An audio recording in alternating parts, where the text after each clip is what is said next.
আজকে এই রেসিপি সম্পূর্ণ নিরামিষভাবে বানিয়ে নেওয়া ব্রেড পকোড়া।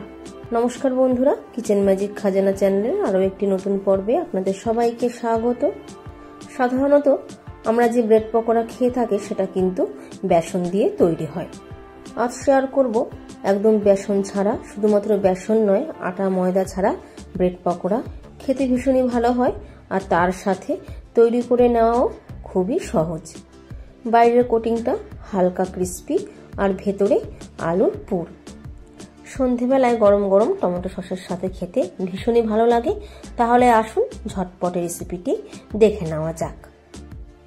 সবার প্রথমে পকোড়ার জন্য আলুর পুরটা রেডি করে নেব। কড়াইয়ে দিয়ে দেব 2 থেকে 3 চামচ সাদা তেল। তেল কড়াইয়ের গায়ে ভালো করে ছড়িয়ে দেওয়ার পর তেল মাঝারি গরম হয়ে গেলে ফোড়নে দিয়ে দেব 1/2 টিস্পুন গোটা সাদা জিরে। গ্যাসের ফ্লেমটাকে মিডিয়ামে রেখে নেড়েচেড়ে ফোড়ন ভেজে নিয়ে ফোড়নের কালারটা একটু চেঞ্জ হয়ে গেলে এই পর্যায়ে এবার আমি এর মধ্যে দিয়ে দেবো 1/2 টিস্পুন চিলি ফ্লেক্স। হাতের কাছে চিলি ফ্লেক্স না থাকলে তাহলে একটা শুকনো লঙ্কা নিয়ে একদম কাঁচির সাহায্যে ছোট ছোট করে টুকরো করে কেটে নিলেই কিন্তু চিলি ফ্লেক্স তৈরি হয়ে যাবে। দিয়ে দিলাম 3-4 টিস্পুন হলুদ গুঁড়ো। হলুদ গুঁড়োটা অ্যাড করার সময় গ্যাসের ফ্লেম নয়তো বন্ধ করে দেবেন, না হলে একদম লোতে রাখতে হবে। না হলে হলুদ গুঁড়ো তেলের মধ্যে দেওয়ার সাথে সাথেই কিন্তু হলুদ গুঁড়ো পুড়ে যাবে। দিয়ে দিলাম একটা বেশ মাঝারি সাইজে সিদ্ধ করে ম্যাশ করে রাখা আলু। 1/2 ইঞ্চি গ্রেট করে রাখা আদা এখানে গ্রেট করে নিয়েছি, আপনারা চাইলে আদা বাটাও ব্যবহার করতে পারেন। একটা কুচনো কাঁচা লঙ্কা। নেড়েচেড়ে 1 থেকে 1.5 মিনিট ধরে আলু হালকা ভাজা ভাজা করে নেব। 1 থেকে 1.5 মিনিট পর আমি একে একে আরো কিছু মশলা মেশাবো। দিয়ে দিয়েছি স্বাদ অনুযায়ী লবণ আপনারা আপনাদের টেস্ট অনুযায়ী অ্যাড করবেন। 3-4 টিস্পুন ভাজা জিরের গুঁড়ো, 1/2 টিস্পুন কাশ্মীরি লাল লঙ্কার গুঁড়ো। কাশ্মীরি লঙ্কার গুঁড়োটা দিলে ঝাল হবে না, রংটা ভালো আসবে। থাকলে দেবেন, না হলে স্কিপ করবেন। বেশ হালকা চটপটা স্বাদ আনার জন্য দিয়ে দিচ্ছি 1/2 টিস্পুন চাট মশলা। চাট মশলার জায়গায় এখানে আমচুর পাউডারও ব্যবহার করতে পারেন। 1/4 টিস্পুন গরম মশলা গুঁড়ো। গরম মশলার মধ্যে আমি এখানে দোকান থেকে কেনা প্যাকেটের শাহি গরম মশলা গুঁড়ো ব্যবহার করেছি। সব শেষে দিয়ে দেব বেশ খানিকটা কুচনো ধনেপাতা। নেড়েচেড়ে মিশিয়ে নিয়ে 2 থেকে 3 মিনিট ধরে কুক করে নেব, যতক্ষণ না পুরটা তৈরি হয়ে গিয়ে একদম কড়াই থেকে উঠে আসে। আলুর পুর একদম তৈরি হয়ে গেছে। এই পর্যায়ে গ্যাসের ফ্লেমটা বন্ধ করে দিয়ে পুরো একটা অন্য জায়গার মধ্যে তুলে নেব। চলে যাব পরের স্টেপে। এখানে একটা বড় জায়গা নিয়ে নিয়েছি, এর মধ্যে দিয়ে দিচ্ছি মেজারমেন্ট কাপ মেপে 1/2 কাপ সুজি। ওজনে আছে 125 গ্রাম।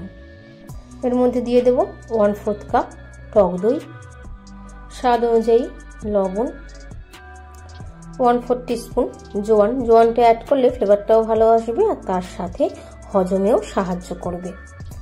1/4 টিস্পুন চিলি ফ্লেক্স। সুজির মধ্যে চিলি ফ্লেক্স অ্যাড করাটা কিন্তু পুরোপুরিভাবে অপশনাল। চামচের সাহায্যে ভালো করে মিশিয়ে নিয়ে তারপর অল্প অল্প করে জল অ্যাড করে একটা মিডিয়াম থিকনেসের ব্যাটার রেডি করে নেব।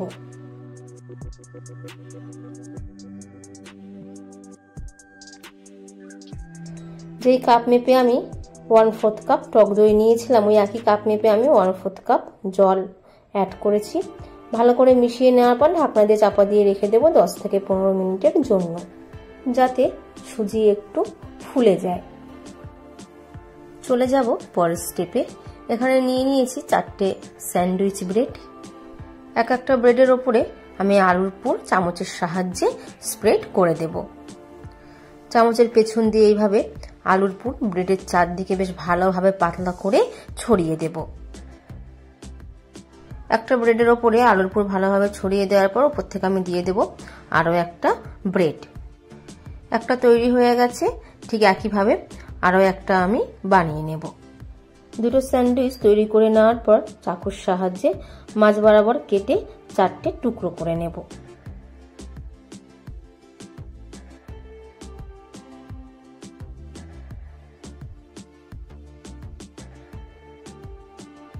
দুটো স্যান্ডউইচ মাঝ বরাবর কেটে মোট 8টা টুকরো করে নিয়েছি।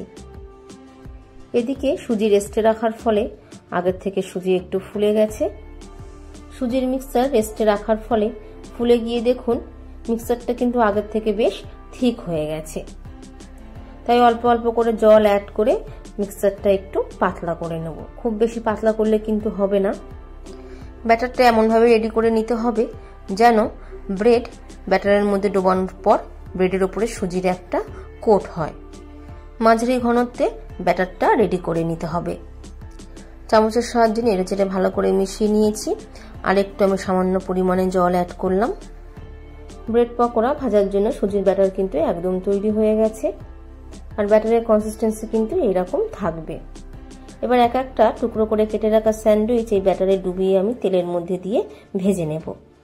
এদিকে ভাজার জন্য কড়াইতে আগে থাকতে সাদা তেল বসিয়ে দিয়েছি। তেল মাঝারি গরম হয়ে গেলে এক একটা স্যান্ডউইচ ব্যাটারের মধ্যে ডুবিয়ে তেলের মধ্যে ছেড়ে দেব। পাশ থেকে আরও একটা আমি দিয়ে দিচ্ছি। তিনটে তিনটে করে 2 থেকে 3টে ব্যাচে ভেজে নেব। ভাজার সময় কিন্তু গ্যাসের ফ্লেমটা মিডিয়ামে থাকবে। স্প্যাচুলার সাহায্যে ওপরে একটু গরম তেল ছিটিয়ে দিচ্ছি। এতে কি হবে, ওপর থেকেও পকোড়াগুলো বেশ হালকা ভাজা হবে। 2 থেকে 3 মিনিট ধরে উল্টে পাল্টে হালকা ভেজে নেব।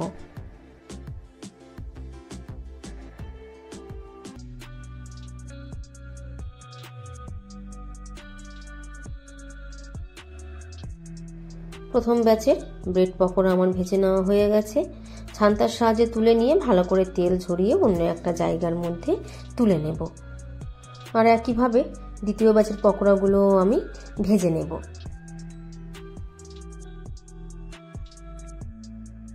উল্টে পাল্টে প্রতিটা ব্যাচের পকোড়াগুলো ভাজতে আমার 3 মিনিটের মতন সময় লেগেছে।